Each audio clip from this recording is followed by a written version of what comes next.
Welcome to Mueller Time, and tonight is our 1-year anniversary. Woohoo! So, Mel, I just want to, just in general, I want to thank all the listeners, you, Mel, Chris, Izzy, Jeremy, Keith, everybody who's come on this show. I never really wanted this thing to be like a solo project, like the Joe Perry project or something. I was thinking more Aerosmith, but anyway, that is too much. It's been, look, some weeks we've known it's coming in. Other weeks it was, what I'm trying to say is this podcasting thing is interesting. It is interesting. And I like it. Yeah. This is a lot of fun. Well, you've been doing a hell of a job. I've been doing a job. I don't know. Barney. We also hit 100,000 downloads. Woo-hoo! Yeah. 100,000. That's good stuff. So, yeah, man, this is Mueller time. What happened this week? Well, everything happened this week. All right, Mel. Oh, I want to thank our Patreons, of course, as always, the people who help us keep this show going. And if you dig the show, it's at MuellerTime.com/Patreon. And one more thank you. I want to thank our friends at the Reddit forum, Russialago, which is the number one, Mueller-related, Wow. Because I put the call out for guests and people, and they helped me out a lot. They responded. So they said, give us a plug, please. Okay. Plug given. Plug given. So, wow. Mel, how do you feel in your first week of your national emergency? I'm scared. Yeah. I am. I'm scared. The president has called a national emergency, so something is going down. Now, when you were out today amongst the palm trees, and what did you do today, actually, Mel? I just went and picked up my car from Pep Boys. They did an oil change and brakes. Yay, Pep Boys. You heard it right here, folks. The national emergency is real. It is real. And I walked outside, went to the store, got groceries, gas, came home, turned on TV. We are under attack. Nothing stops us from going to Pep Boys. Okay? Nothing stops us. Ooh, that should be an ad, Mel. Nothing stops us from going to Pep Boys. Not even a national emergency. I'm going to totally cut that part out and walk it down the street, even though that advertising isn't done out of the local facility. Right. Yeah, no. The national emergency, come on, we all know this is a joke. Did you see the press conference? I know you don't like watching them. So I didn't watch them. I put the call out on the Mueller Time page, and I said, look, no matter, we all feel the same way, Mel, none of us, we're all the same, but if you didn't see that, look, I straight up watched it twice. I'm not going to lie to you. Wow. The second time with the large pizza. Dude, that is as bad as this all is, that is some of the best TV ever, huh? I mean, it was in a class by itself. That's fantastic. I know you saw the highlight, right? I did see the highlight. You saw the thing where he did the song? Yeah. Yeah, I did see that. I watched all that on Saturday Night Live. Yeah, right. Exactly. And they didn't even have anything to do because, I mean... they didn't have anything to talk about because it's so much. He is the sketch. You know? I mean... He is a constant sketch. Everything he does. This is making great TV. He's great TV. So he comes out, for some of you guys who didn't see, he comes out, first of all, the guy looks like half dead. I mean, really. I mean, he's slumped over. Right. I don't know why, because he doesn't work. Well, he's working now. So it's like everyone... Giving a speech. Yeah. So it's like everyone knows what he's there for, uh-huh. But he spent the first 20 minutes just talking about other stuff. So It's like he was talking about China, just all over the place, and everyone knew that it was for the national emergency. Right. So everyone's just sitting there it's like a movie preview. Fools are like, where's the movie start, right? The trailer. I got Mel. He's so TV. He does trailers now. This is like when I got Mel so bad at the beginning of last week with that. Yeah, you got me pretty good. But wow. So yeah, he's like, I'm gonna reiterate that later because that was so hilarious. But so yeah, it's like in a world and everyone's just sitting there. So finally he's like, and we're declaring a national emergency, and everyone's like, all right, here we go. Mm-hmm. And then there's always this moment in a speech where it just goes off the rails, man. Always. He's always off the rails. And it's like a switch is flipped, the crazy switch. No, he's crazy all the time. There's no switch. Like you say, it's Trump. Mm-hmm. The more and more that I've been reading and looking into this, I see why people have just been bailing. Apparently, it's just a complete shit show there. just such a complete shit show that people are scared. They don't know what to do. People are just running around, quitting left and right. We've all had crazy, like, everyone's had like a crazy job, Mm-hmm. Work with crazy people. Can you imagine working, or even worse, voluntarily taking a job here? Right. No, that's insane. That's the thing. Because most people, you knew what this was going to be from the beginning, Mm-hmm. right? Like, they all knew. Look, they tried to invoke the 25th Amendment. Right, exactly. Well, I mean, they should have. Look, right before he came in, McCabe did his 60 Minutes interview. Mm-hmm. I don't know if you got a chance to check that out. I got to check that out. That was amazing. But now you got to realize McCabe, he was trying to sell a book also. Well, and I pre-ordered the book, so I guess it worked. But see, here's the thing. He did his job. There's so many players involved in this that I forgot about McCabe. Right. I legit forgot about him. I did too. And all of a sudden, they're back with the book. Back with a book. But I got to say, he's a very compelling, to me, he seems like an honest person. I mean, he's honest, but, things are slightly slanted in order to sell the book. Well, look, everyone tells the story. The way they see it. Right, everyone tells the story the way they see it. And embellish it a little bit just to make it sell. What I found, what did you find most interesting about the 60 Minutes Andrew McCabe interview? They were going to invoke the 25th Amendment. They were going to do, what is that called, a coup? Oh, well, that's what Trump would call it. Yeah, I mean, it's in our Constitution, but he would consider it, yes. This is sort of ammunition for them. Not that it matters, right? Because you have to tell the truth about what happened. Well, we'll see what happens. What I took away most from that, which was the most interesting, other than that, Rod Rosenstein legit wanted to wear a wire, which is oh my God, right? Unbelievable. It's like the actual wire up in there. Yeah, literally. From Baltimore to D.C. White House. I saw the theme music coming in, way down in the hole. Down in the hole. Yeah. Wearing a wire. Yeah. At one point. Wire, dude. I wanted to do a wire podcast, and then I saw that, basically I can barely handle one show, but I really wanted to do a show that explores one episode per, like one podcast episode would be one wire episode. Okay. And we would just go through it. In fact, that may be after Mueller time is over in 38 years. Maybe we'll get into that wires. Because what's going to happen, we're going to do Mueller time after the investigation. There's going to be the book. And I told you I'm franchising it. Mueller time, Belgium, Mueller, everybody. We're going to do this all over the world. I did we got the Mueller time Congo. I'm selling it out everywhere. You're going to do it everywhere. Australia, worldwide. Yeah, but we don't know anything about it. Just do it. Just do it. Mueller time. Just call it Mueller time. I lost my train of thought there. So what I took away from McCabe from that interview also was how fascinating their state of mind was. Right. Can you imagine? It sounded like basically they were going crazy. And by the way, that's not a criticism. No. I took that in consideration also. I thought, wow, they don't know what's going on. They got the Russians, got their guy as the president. I found myself thinking about, like everyone thinks about when you're going like a job that you don't like, or you're under a lot of pressure, and that's a terrible thing to be under pressure anywhere, especially at work. And now multiply that times an unprecedented.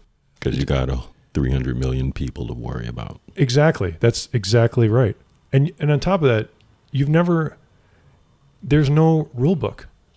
These are people who are used to playing by, like, they follow McCabe. You look at him, he's not exactly like, he's not a rock singer, you know what I mean? Right. He's play by the rules. Play by the rules type of guy. So what do you, I'm asking you and the listener, what do you do when there is no playbook? There's got to be a playbook for that. I guess the Constitution had checks and balances. Well, you're right. Maybe the Constitution is the playbook. Right. Or you look to, when you're looking for historical examples, maybe some other country. I can't think of off the top of my head. I'm trying to think right now. Has any other country had a president installed like a secret by a foreign country? We've toppled governments. We've done our share. Other presidents. Yeah, we do that all the time. But this is like straight up like the Manchurian candidate, secret candidate. Right. Yeah, but we do that all the time as well. Well, now you It's sound like just him. now the Russians. Remember you used to do. But now the Russians are in it. So on Friday, after work, I ordered this DiGiorno pizza, and I'm like, because I've been watching the press conference all day, but I finally had time. I'm like, okay, got the weekend off. So I kicked back, man. I was rolling. There's something wrong with you, by the way, when you choose to stay in and watch the Donald Trump press conference instead of just going out. Oh, he's totally entertaining. I get it. It's just sad for me to watch him and see how completely dumb he is. And just start speaking. I'm like, how did this guy make it? Well, a white man, right? White privilege. Yeah. Ta-Nehisi Coates called him the first white president in that piece. It was because that's what it was. That's why he's there. Right, because he was white and privileged. I mean, I'm serious though. They need to do the Criterion Collection for that press conference with a commentary, like a Tom Cruise straight commentary with the excerpts, everything. And then the only thing I want to say about that press conference, the reporters asking questions. They actually did it. I mean, they had Acosta that you saw it. Right. He did a good job. And he got pissed. Like, the man is crazy. The man's insane. He's I don't even need to watch to know that anymore. Yeah. Just everything he does. You could tell me anything. You could say he took off his shoe and threw it. I'd be like, yeah, of course he did.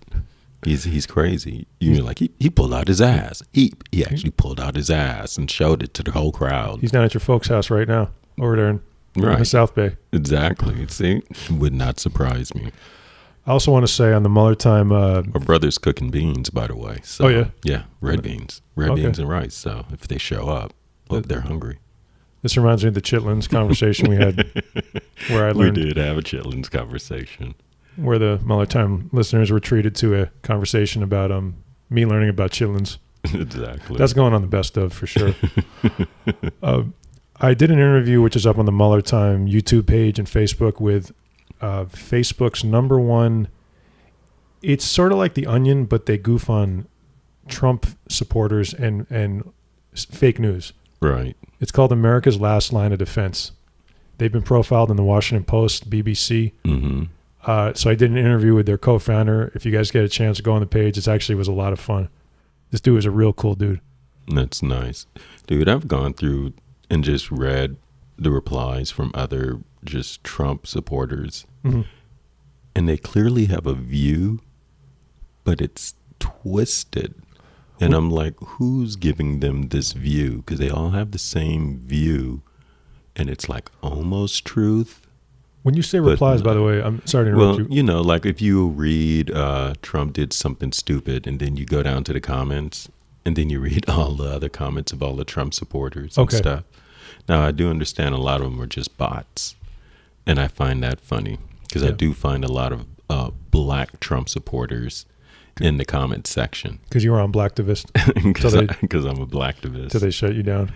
So I did find that real funny, though, that there's a lot of black Trump bots. Well, I didn't get a chance to read it. It's on my list of 8 billion articles about the Daily Beast just had an article on black Trump bots. Literally what you just said. So I will read that, and you and I will read it. And we'll talk about that again because it's true. It's a thing.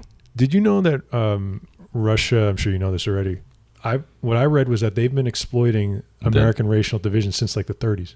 Wow. No, I did not know that. Apparently I swear to God, they used to drop like leaflets or some shit during the war. What? Yep. Like the white man doesn't care about you. Like deep. Yeah, I mean all the stuff that basically was true. Hey, you know what? That makes sense now.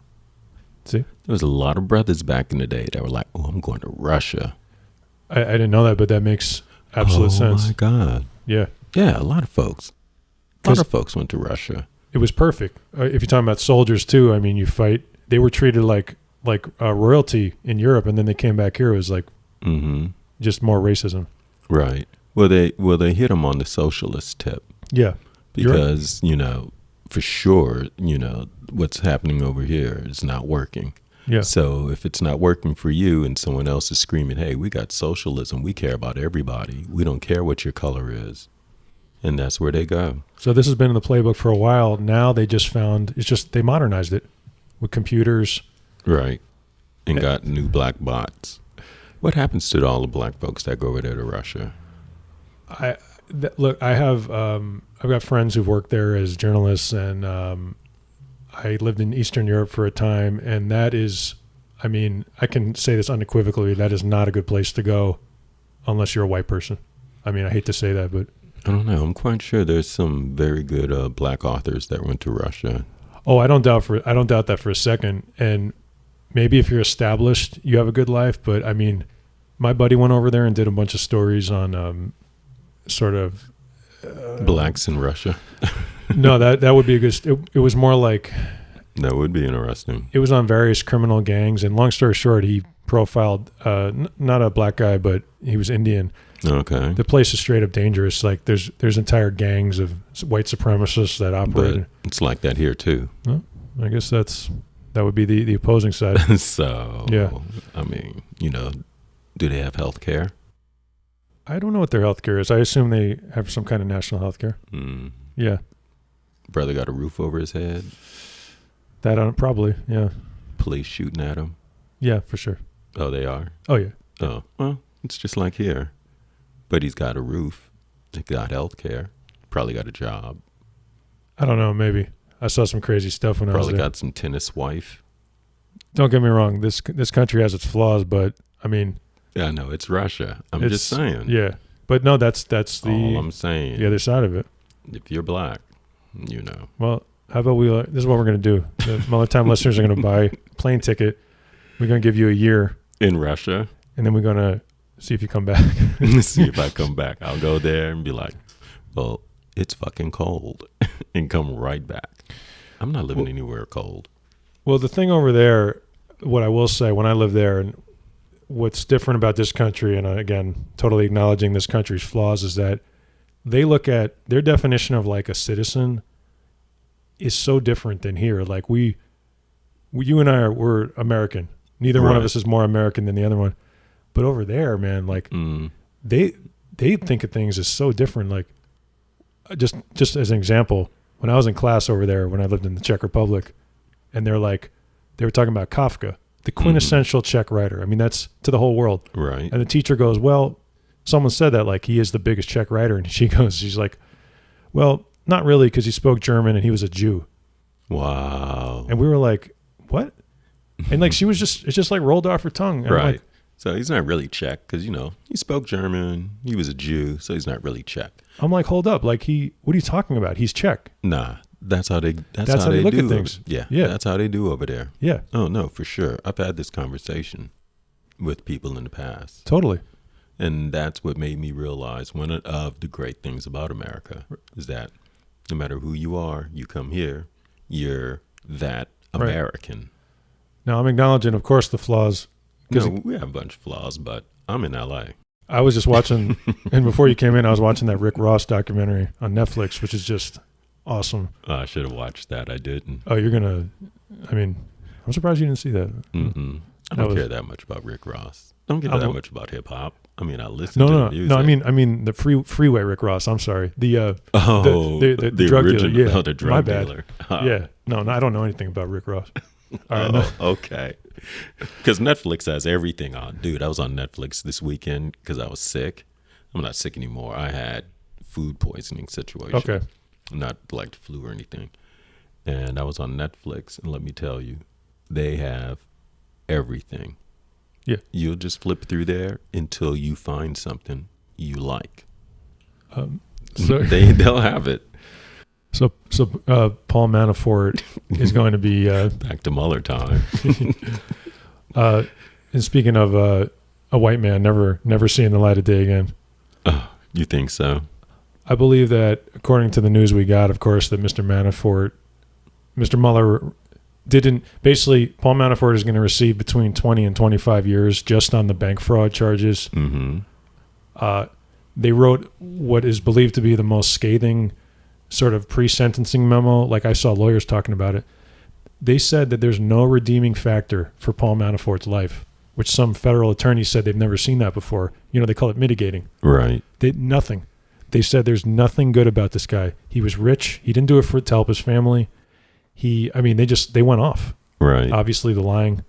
Right. So to your point, Mel, Paul Manafort, unless he's angling for a pardon, He is. Absolutely. The question remains, yes, why? Because his buddy Gates took the deal.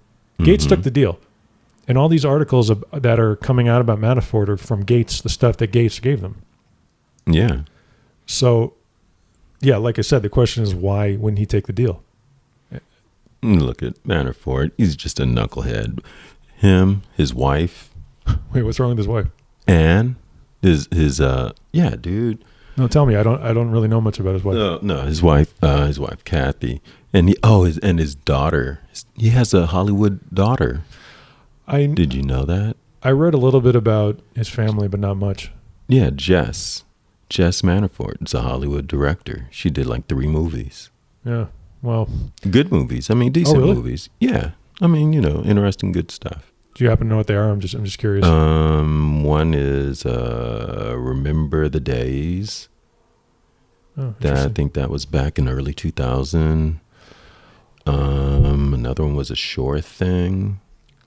I read an article where his family, his daughters were talking to each other. Oh, and the third, I think, is Rosie. Oh, okay. That just came out last year. One daughter told the other, you know where dad's money comes from. He's a crook. Like, basically, she straight up said that. These were communications that were, I think, were either intercepted or somebody leaked them. Yeah, that was, from his daughter, Andrea? Yeah. Oh, that's right. That's what it was. Mm-hmm. So it seems the key thing right now, and let me know if you saw this, they're focusing on specifically what was in the news last week was a meeting that took place at this cigar room that this came up in court. And Andrew Weissman, who's one of the top guys for Mueller, he flat out said, some people think by accident, that this is the heart of what this investigation is. I don't know if he meant to say that, but of course everybody now, you're going to hone in on that. Right. They want to know what happened between a meeting where Manafort, Gates, and Kalimnik arrived separately at this cigar room in a building owned by Jared Kushner. I swear to God. Uh-huh. And they exchanged some documents and they left separately. Okay. So the prevailing, talk about like a movie. And then right after that meeting, Konstantin Kalimnik got on a plane at Newark, New Jersey and never came back. The midget. Never came back. Right. What did they exchange at that meeting? It was money, emails. It was some kind of document. It could be emails, but the prevailing theory is that it was polling data. Oh, yeah, that's what it was. Remember? Right. Trump data. It was the Trump polling data. Because that's what Manafort does. He's an expert in polling and flipping elections in all kinds of shady countries. Right. Or, not shady countries, but with shady people. Right. So that's the collusion right there. If they were exchanging polling data, which what else could it be? Right. No, we already got them on that, though. Well, and now we got Roger Stone with WikiLeaks. Correct. Also during the week, we knew that Roger Stone communicated with Guccifer 2.0, who's a Russian intelligence front. And we knew that one time he had exchanged a message with WikiLeaks where they told him to stop yapping. but now we know, yeah, I know, it was funny. Now we know that from the intercepted communications, we know that Roger Stone and WikiLeaks have all kinds of communications. Right. The official position of the United States government is that WikiLeaks is a hostile non-state. So now, again, that's collusion again. Mm-hmm. With the foreign hostile non-state. And everyone knows WikiLeaks is a front for Russia. I guess.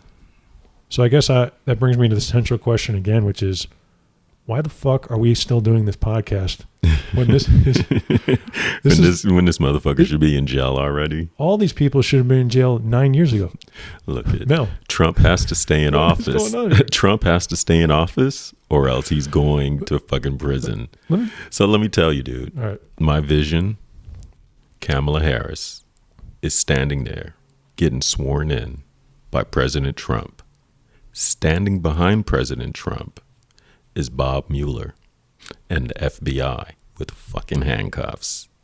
And as soon as Kamala Harris is sworn in, Trump lowers the Bible, they throw his hands behind his back, handcuff him, walk him right the fuck out. How about a into beating? prison. I would Like love a beating. Like an old school LA sheriff's back alley, drop you off in the wrong neighborhood. I would love all of that. Training but day. None of that's going to happen. He's white and privileged and old. I was going to ask you, what do you think, just for comedy's sake, imagine everyone in the Trump administration but black. How long would this thing have lasted? Like they're... Oh, that's a TV show. I mean, that's on Saturday That's Night Black Live Bush. already. Remember No, some- that's on Saturday Night Live, the Trumps, but they're black. Wait, are you kidding me? No, it's a Saturday Night Live skit. That's just so everybody knows, even though I am a comedy writer, I don't really watch SNL. Yeah, no, So, it's been good this year. My bad. So they actually did that, huh? Yeah.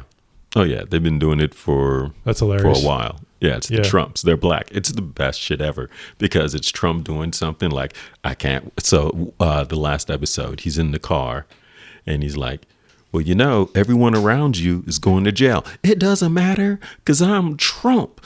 They ain't going to get me. And all of a sudden the cops, oh, I guess they are.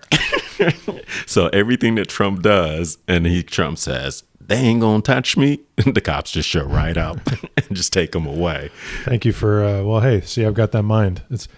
Although I want to say, to be fair to Dave Chappelle, Black Bush was the original. I mean, that was the best. That was pretty good. The Trump one is interesting, but yeah, no, Black Bush was better. Dave Chappelle not Dave Chappelle. Wait, has Dave Chappelle done Saturday Night Live? Oh, I hosted. Oh, yeah, for sure, a couple times. Okay. But Black Bush, when he has that uranium, they're like, and they ask him a question he can't answer. He's like, and he just throws it at them and runs away. I do remember that. So good. I do remember that. That was good. Yeah, that was amazing. Yeah, so Roger Stone, I think we can safely say his time in the barrel has arrived and is coming. Hey, wait, did I receive an alert on my phone about the national emergency? If you did, I didn't get it. I did not. No. Okay. We also, real quick, I just want to say that the national debt has now reached an unprecedented amount, which I would send to you, 22 trillion. Mm-hmm. So the Republicans, all this fiscal stuff was just bullshit. They don't care about fiscal conservatism. It was never about that. That's what the Tea Party went off on Obama for 8 years. Right. The debt. Mm-hmm. It was never about that, which we knew that, but it's good to, again, just say that. Just say it out loud. It was never about, look, we've come to realize it was never about any of the things that these guys were screaming about. They were screaming about abortions, but yet all of them get abortions. Right. Everything they hate, they do. When I interviewed those guys who run that Facebook satirical page, the article that profiled them in the Washington Post, it profiled them and then a woman who follows their page, who's a Trump supporter, who doesn't know. And the stuff, her feelings about Obama it was just so obvious that it was racism, and because it's not socially acceptable in most places to say those things, it gets morphed into other things that she said she felt. Oh, he's arrogant, the usual nonsense. Mm-hmm. So that's the same thing with this national debt. It was never about the debt. It was about that President Obama is a black man, to state the obvious. So it was never about the fucking debt or any of that. Do I give a golf clap? Anyway, we all know that, but hey, it's welcome. Well, I mean, this is obviously something you knew for a long time, but it's welcome to the club. It's important to put it out there, It is important to put it out there. I appreciate that you brought that up and put that out there. Well, when you guys see that interview that I did, it was really interesting with these guys who put out this great satire all the time. Really good stuff. Next month, no, I don't want to do that. Actually, DHS is disbanding the election fraud committee. I don't have too much on this, but Homeland Security has two committees. Mm-hmm. That the job is to fight election fraud and foreign interference. I know this is going to be a shock to you. For some reason, I can't figure out why. They've decided we don't need those things anymore. We don't need it. We don't need to investigate interference. We don't need to investigate that at all. Pretty amazing, huh? It is amazing. You look like you got something there. And Coulter. Oh, Ann Coulter. Yes. And Coulter Go came ahead. down on this whole wall situation. Yeah, that is. I'm glad you brought that up. That has been actually a fascinating, and not just her. I mean, she's the best one, but a couple of the people I never thought would criticize him. Are now criticizing him about this wall. It's stupid. I came away from the Ann Coulter thing with. It's not like I like her or anything, but I realized something about her. She's crazy, but not even in how I thought she was. Like, Ann Coulter is fucking crazy. Mm-hmm. Not crazy like Sean Hannity's crazy, like I'm on this guy's side. Ann Coulter is like, I'm crazy for me. Right. And I love it. That's who she is. And apparently, I don't know if you saw this. She's not about Trump. Nope. She's about her. Crazy her.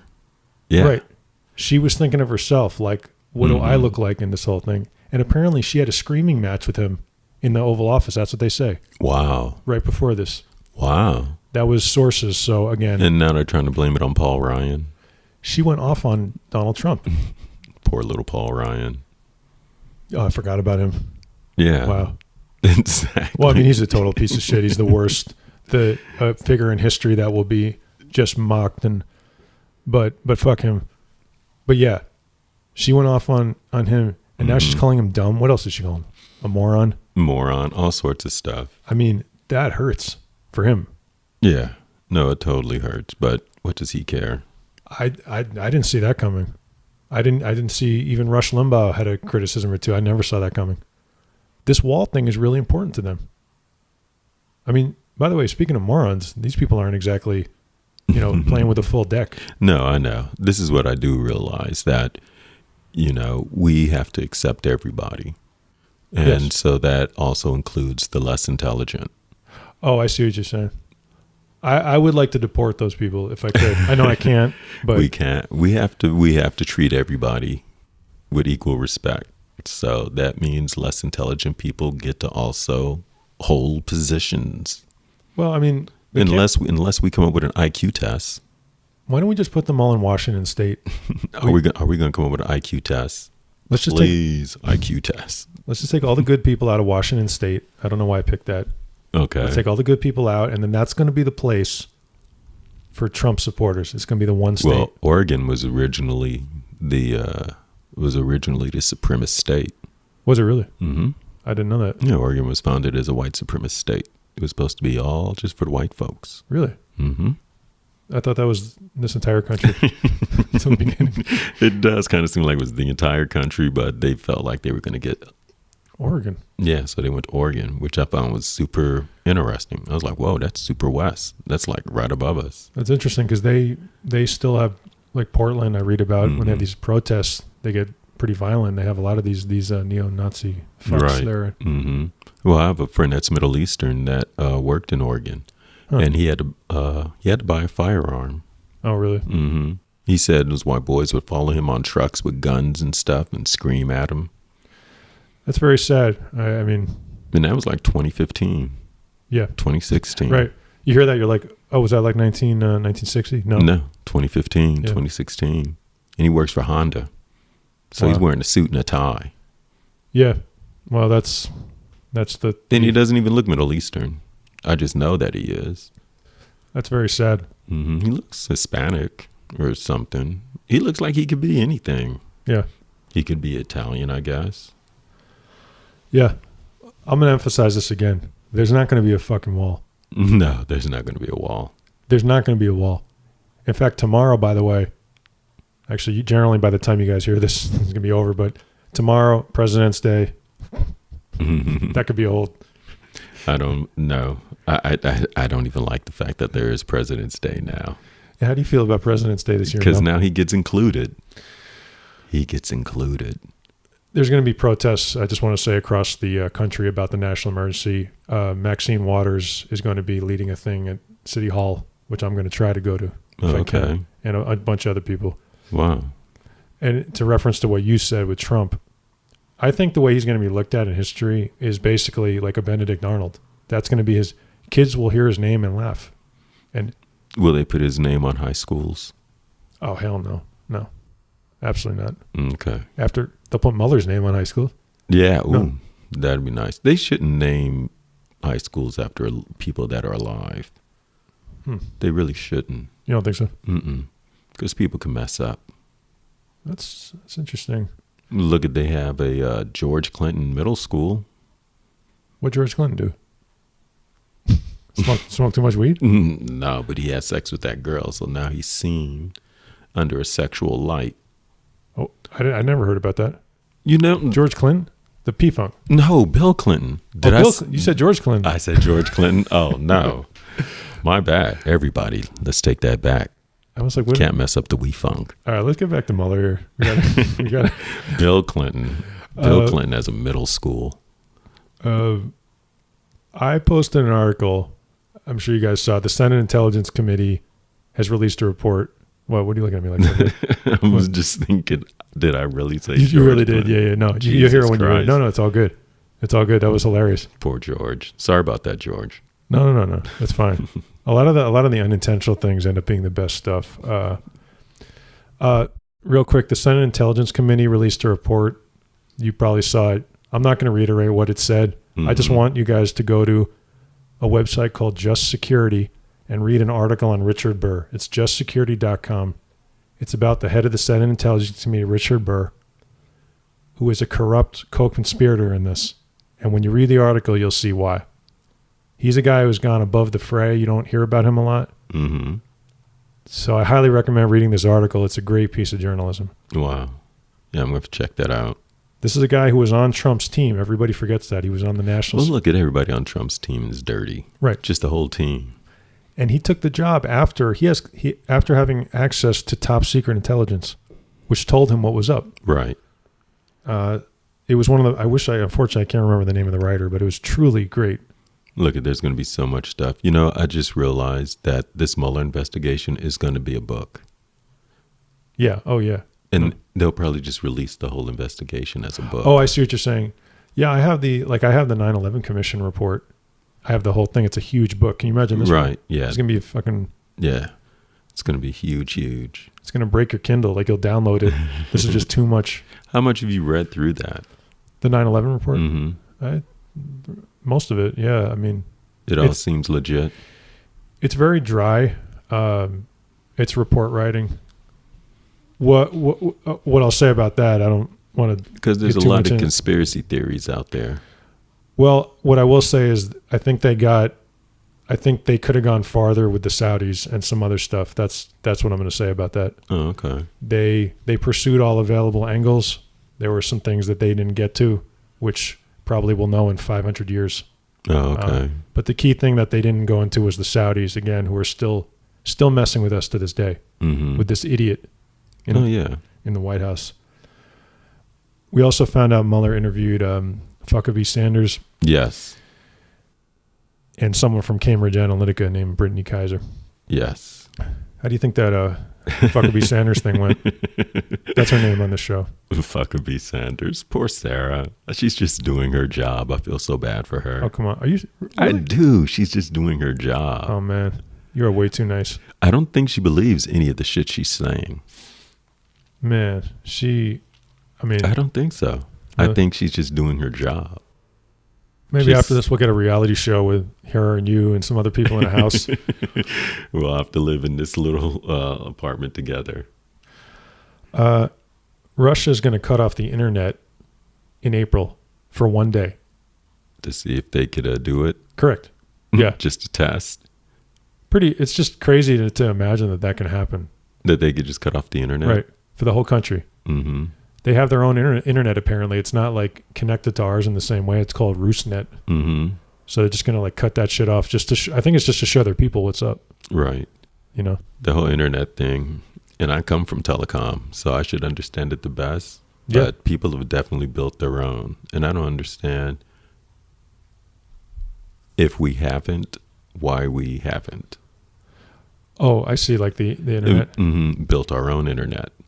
And are we truly on the worldwide internet, or are we on our own U.S. sanctioned internet? Well, you would know a lot more about that better than I do. I know. And they claim, and it's the worldwide internet, but it seemed like the whole world was on it. A lot more worldly stuff would pop up. Well, my understanding is that from what I read when I was reading about this Russian internet, is that the United States basically created the internet and controls a lot of it. But you're saying that we don't have our own thing. Is that You're right? That the internet is out there for the whole world. I see what you're saying. Yeah, and we don't have our own version of the internet. Do you think that it's bad or good? I mean, shouldn't we? I think that's an interesting question. Do we have our own version of the internet? Oh, yeah. That's kind of an existential thing. Like, exactly. Do what I see in life, do I see the same things that you see? I was a philosophy major, so. Okay. There was. Knocked that one out the park real quick. Good for you. Man, you want to talk about dangerous? The guy who said that, this was like A hundreds of years psychopath. ago. Well, this guy, his name was Barclay, I think. Okay. And he was like a monk like 500 years ago. He was a philosopher, and he said, he basically came up with, the best of my knowledge, this thing that what I see through my eyes, it's not what you see. And then this other stuff about things not being real, that was so dangerous that, like, they almost killed him. Like, you just couldn't say shit like that back then. They were like, wait, they were like, what? Right. But that Don't fuck with the program. Like, don't fuck. But that's how we now have Trump supporters, because they're seeing things differently than we're seeing things. But they really are. They're being told the same thing, and they just believe it. So they don't try to just collect the data on their own. They just like being fed the information, and then they just go, yeah, okay. The best post when I was interviewing those guys from the America's Last Line of Defense page, that night I was looking at posts before I interviewed them. They had one, it was like, the United States government has purchased a private island for Barack Obama. Share if this outrages you. And like, it had a picture of an island, dude. It was so funny. Like, it looked like the island from Enter the Dragon. Like, right. Like Bruce Lee, like. Sweet ass island. Now. And they were sharing it, and Trump supporters would go crazy. What? This is outrageous. But Obama did go to an island. Well, that's why it's good satire, because it's just believable enough. Just believable enough. They're like, oh yeah, Obama did go to an island. They don't need to know that it wasn't Obama's island. No, that's the essence of great satire, right? Like, right. Well, that's how the whole Trump thing is. It's pretty much satire, if you think about it, because it's all just bullshit. Well, if you want, if you want to get into it, why do you think that they support him? Oh, why do I think they support him? Just in general. Oh, it's the same thing all the time. It's just human nature of, you're downtrodden. And so instead of trying to figure out how to get yourself up, you figure out who's bringing you down and go after whoever you think is bringing you down. I think that's true for a lot of the base that you see at the rallies. But the other players, because from what I've read, a lot of his support too, a surprising amount, is from people who are actually doing okay. Right. And they're the opposite. They just want to maintain that status structure, the white status structure. Right. So some of them are business owners, and they're saying, well, he's doing a lot for business. So here's how it goes down. They say, I'm white. I'm a business owner. He's not going to mess with my business. I'm white, so I got no issues. Yeah. I'll support the dude. Right. You know? Yeah. Because it's kind of like, why not? Yeah. I have nothing to lose. I'm a white business owner. Yeah. People in World War II, many people supported the Nazis. They made the same decision, like, well, these guys are taking control, so I'm going to roll with them. Right. And then after the war, those are the same people who are crying that I shouldn't go to jail, give me back my stuff. Right. No, like, we remember who you are. Yeah, no, we're going to remember everybody. Well, actually, I put a thing out there to a guy who listens to this show to just keep a website of the names and the people who worked for him, just like a wall, almost a virtual wall, right? To remember their names, who they were, their positions. Right. So 50 years from now, exactly. 60 years from now, you could always go back and just look at, these are the guys that almost fucked us. And it's important. Or fucked us. We don't know what's going to happen. We still have a couple of years to go. Oh, man. The franchise, the movies, the right. games. Anything could happen, dude. It can go wrong. He could win again. I mean. And then it would have to be up to AOC, because she'd be running by then. If he gets 4 more years, dude, she'll be running by then. the prevailing theory is that, I mean, everyone on TV says, so-and-so's going to be running against Trump. Like I always say, I don't think he's going to be the candidate. In fact, I know he isn't. But for the sake of argument, if he is the candidate, we need to be running somebody. A lot's going to happen in that next election. Look, everybody that's running right now is good. I like all of them. And that's what is going to be the most interesting, because how are they going to differentiate between themselves? Who's going to knock down who first? Who's going to say, I'm better than you first? Who's going to say that they're the best first? I'm working on something. I'm going to put this out there for anyone who's listening. If you have any connections to the party, like the Democratic Party, like connections high up, I'm working on a video and some ideas about how to coach people if you're up against Trump or something. I'm totally serious, like as a comedian. Mm-hmm. If you want to know how to win, I tried this before, but I just don't know enough people there. You need to know how to go on stage against a guy like that, because otherwise you'll go out like those 15 bozos who were in the Republican primary. You have to think like a comedian, totally seriously, because it's not going to work. When this guy's up there making fun of you, you can't stand up there like Al Gore or somebody and just shrug it off, or Jeb Bush. Really? You got to hit back. I don't know if I like that. Well, I'm going to, trust me, when you see it, you're going to like it. Well, no, I get that's what probably should happen, but it just feels like that's... People like Kamala Harris get it. So it's not for someone like she gets it, a bunch of them. You know what I mean? Yeah, that is true. But she some of doesn't them don't. just sit there.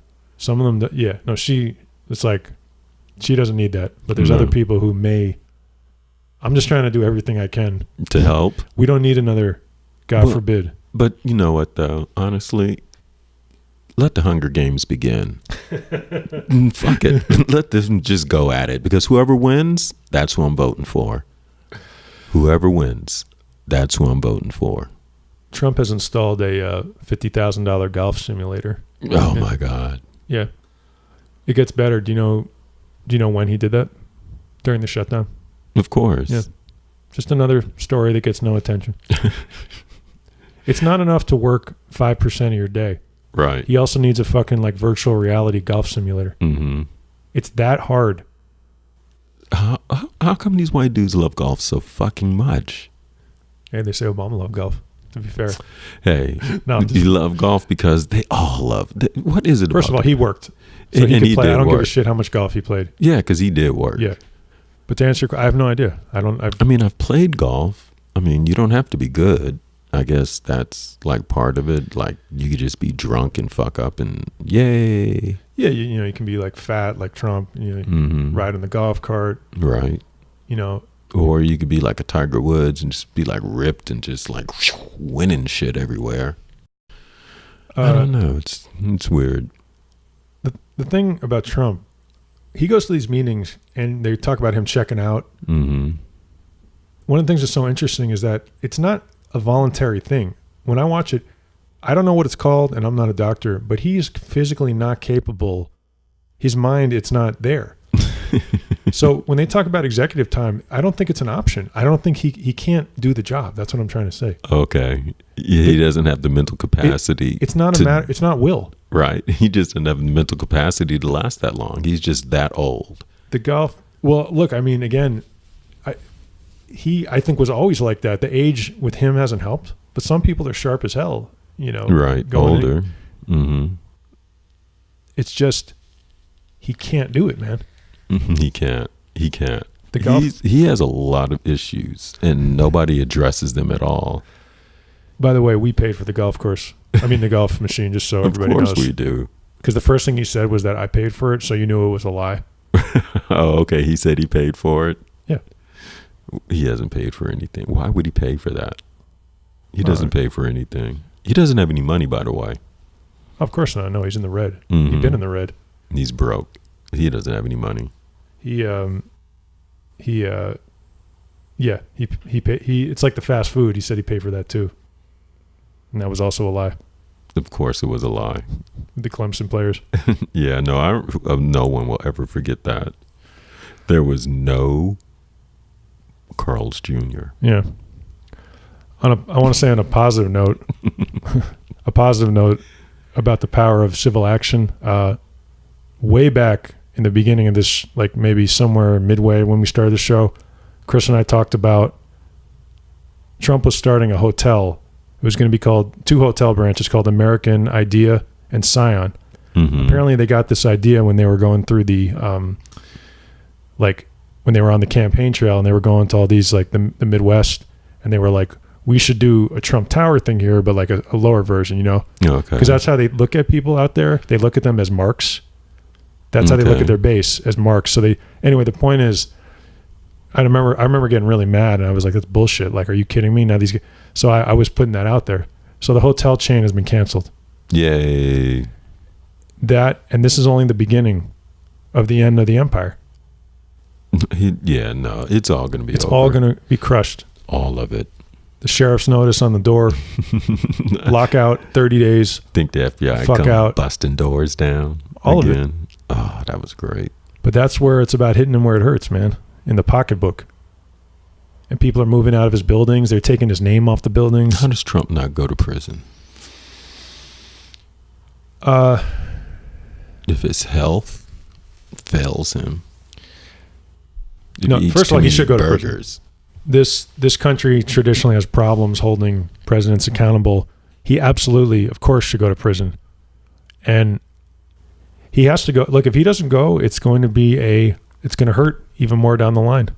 When someday, God forbid, somebody comes along who's not only as corrupt as him, but smart. Right. And we'll pay for that. Dude.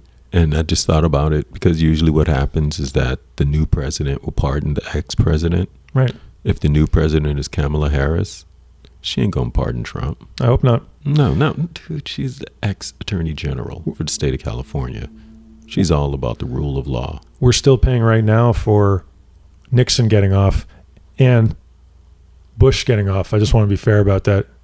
And that's a whole other thing. I understand Obama was in a difficult position, but to not hold any of those people accountable for the Iraq thing, to me, was crazy. But that's another show, another day, I guess. That is. But Nixon, definitely. We're paying for that right now, that he was never held accountable. Because we still have Roger Stone. Right. That's exactly right. And all those guys remember, they're like, oh, shoot, I got away with it. So let me do this again. Oh, yeah. And then they've been doing it forever. It was the birth of Roger Stone and the whole Republican Party as we know it today. Think about this for a second, too. I think about this too much. If Trump had ever been held accountable for all the crimes he's committed way before he ever thought about running, one felony, he could never have run. Right. You can't run for president if you've been convicted of a felony. That's it. Imagine that. One felony. And the whole timeline would be different. That's literally the only thing in the Constitution. You got to be 35 and you can't have been convicted of a felony. And maybe one other thing I can't remember. Right, but remember, he's the president because of white privilege. And Russia. And Russia. Don Cheadle had the best Russian jersey on. Oh, I saw that. That's amazing. Right. So what happened is I watched the show go off, right? And Don Cheadle is saying his goodbyes to everybody. And I'm just thinking, oh, nice shirt, whatever. Then he turns around, and then I see Trump 45. That's awesome. And I'm like, what the fuck is he wearing? Yeah. I'm like, what is he wearing? So I have to back it up, and I go, oh my God, it's a Russian hockey jersey. I'm like, that's the best ever. I want one. I saw him on Twitter saying he's figuring out right now how to market. Yeah. Yeah, I want one. He's been very politically active, and I've really appreciated that. I want that jersey, dude. I want one in black and red. A lot of the people like him and Chris Evans plays Captain America, who the guy literally is Captain America. He's been on Trump since day one. Right. This is not I really admire that. These people are in a difficult position. I mean, it shouldn't be, but they don't have to do that. Well, look, at the rest of Hollywood agrees, so it's not like they're really stepping out on a limb. You're right, but if one of them was to look at the real guys that are out there is like James Woods, who's completely fucking insane and just talks about how much he loves Trump. But at the same time, you're right. But in the beginning, if you do, I'm talking like 2 years ago, these guys were doing that. There are consequences that can be. I mean, I'm not saying I care. Right. I've been doing this. But Trump's base is small. It's not going to affect movies.